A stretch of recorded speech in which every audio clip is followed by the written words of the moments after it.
அண்மை செய்தியை பார்த்து வருகிறோம். பழைய குற்றாலம் அருவியில் வெள்ளப்பெருக்கு அதிகரித்துள்ளதால் சுற்றுலா பயணிகள் அங்கிருந்து வெளியேற தொடங்கியிருக்கிறார்கள். நெல்லையைச் சேர்ந்த அஸ்வின் என்பவர் வெள்ளத்தில் அடித்துச் செல்லப்பட்டதாக சற்று நேரத்திற்கு முன்பு தகவல் வெளியானது. இதனைத் தொடர்ந்து குற்றாலத்தில் வெள்ளம் அதிகரித்து வருவதால் பயணிகள் ஓட்டம் பிடித்திருக்கிறார்கள். அண்மை செய்தியாக பார்த்து வருகிறோம். பழைய குற்றாலம் அருவியில் சுற்றுலா பயணிகள் குளிக்க தடையானது விதிக்கப்பட்டிருக்கிறது. மேலும் விவரங்களோடு இணைகிறார் செய்தியாளர் மாரிமுத்து. வணக்கம், விவரங்களை வழங்கலாம். நிச்சயமாக தற்பொழுது தென்காசி மாவட்டம் பழைய குற்றால அருவியில் திடீரென வெள்ளப்பெருக்கு ஏற்பட்டது. இந்த வெள்ளப்பெருக்கு காரணமாக அங்கே குளித்துக் கொண்டிருந்த அஸ்வின் என்ற நபர் தற்பொழுது மாயமாகியுள்ளார். அவரை தேடும் பணியானது நடைபெற்று வருகிறது.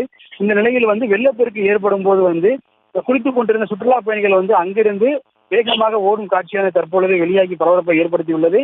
தற்போது வரை அஸ்வின் என்ற நபரை தேடும் பணியானது மும்முரப்படுத்தப்பட்டுள்ளது. பகுதிகளில் சுமார் 2 கிலோமீட்டர் வரை ஆட்களுக்கு யாருக்கும் அனுமதி இல்லாமல் தற்பொழுது இந்த காவல்துறை தடுப்பு விதித்துள்ளனர். செய்திகளை உடனுக்குடனும் துல்லியமாகவும் தெரிந்து கொள்ள சப்ஸ்கிரைப் பண்ணுங்க.